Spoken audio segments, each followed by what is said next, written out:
Hey everybody, this is Pastor Tim coming to you from the chancel right here at First Baptist. A bunch of you have been asking me questions like, what's going on with the bikes? What's happening there? What are you doing? Well, we are going on a road trip and I can't park a car back here because nobody's going to let me do that and I don't want to do that. I don't want to cause any problems. So we are symbolizing our road trip of the Bible that we are going through with this bike. And safety first, we need a helmet, because the road trips that God calls us on often are not safe. The journey of faith is not a safe one. It is a challenging one, to say the least. And we are seeing that in the stories as we go. So after Easter, we started on this journey, and we started with the story of Abraham and Sarah. And so I used this kite, which broke the other day, but it's okay. This beautiful kite that has served me well. We use this beautiful kite to show us about the tugging upon the heart, the tugging of the string upon the heart of Abraham and Sarah. And even though they couldn't see the evidence of God's promise for a long time, they still were faithful. They had some missteps, but they were still faithful. And their son Isaac was born, this promised heir for this beginning of this new people who were to be a blessing, not just for themselves, but for the world. Then we skipped ahead to the story of Jacob and Esau, which I think that Marvel has a good take on. We have kind of Esau, right? There's Thor.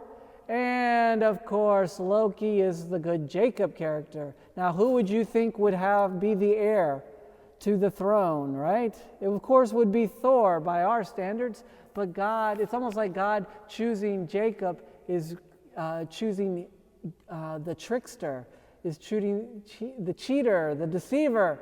That's actually what Jacob's name meant at his birth. And so God is choosing ways in which to bless the world that are counter to what we can even perceive. That God works through Jacob. Jacob runs for his life. He gets cheated by his father-in-law. He cheats his brother out of his birthright. He has encounters and wrestling matches with God. It's action-packed. It could be a Marvel film. But at the end of it, he comes back and has a wrestling match with God, and God gives him a blessing and a new name. His new name is Israel, to struggle with God and with man and to be spared. Beautiful, beautiful passage. Then also we skip ahead to Jacob's son, one of his sons. He had 12 sons and a daughter, but we talk about the coat of many colors. This coat is quite big. It's a few sizes too big for me, but it is a beautiful coat nonetheless. A coat of many colors for Joseph, of course, the coat of many colors. So we talked about that epic story. He goes from being betrayed by his brothers to becoming a blessing for the world. He is now the first manifestation of this blessing for the world that God has intended his people to be.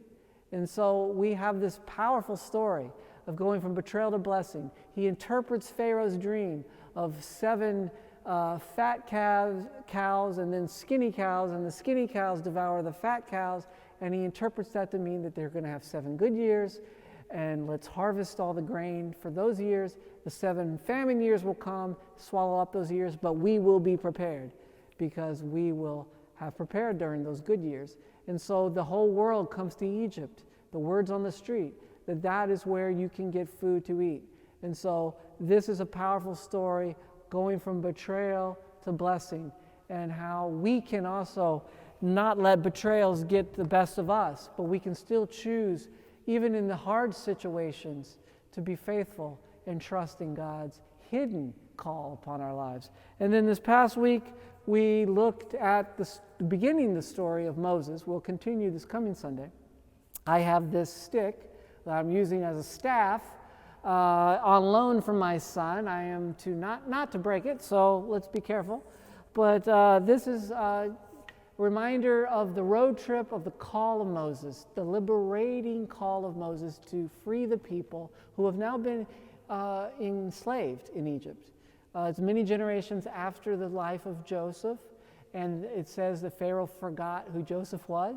The people were now seen as a threat, and they are dehumanized. They are seen as a commodity. They are seen as something to be used rather than a person who has worth, inherent worth and value. So now we see Moses being called, and he says, well, who am I? I'm not ready for this. I don't speak well. I can't sound familiar.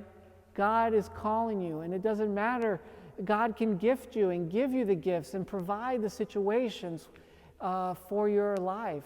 We're all going through a very difficult time. God is still calling. God is still calling for you to go on a road trip, wherever that might be. What is God's dream for your life? God has a call. Don't minimize that. Listen, discern it, pray. Seriously consider what God could be calling you to do, even in the midst of this difficult time. I have to say, that seems to be the time when, not just when God calls, but it seems to be the time when we're willing to listen, is during those difficult times.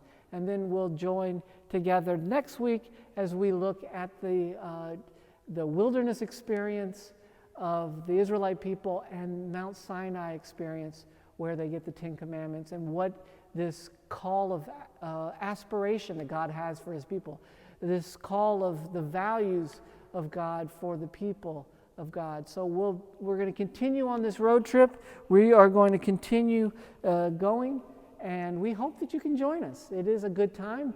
I hope that the props are making sense now as we continue to add to them every week. Continue to join with us. Facebook Live, 10:30 every Sunday, and also on our Zoom Bible study every Wednesday night at 7.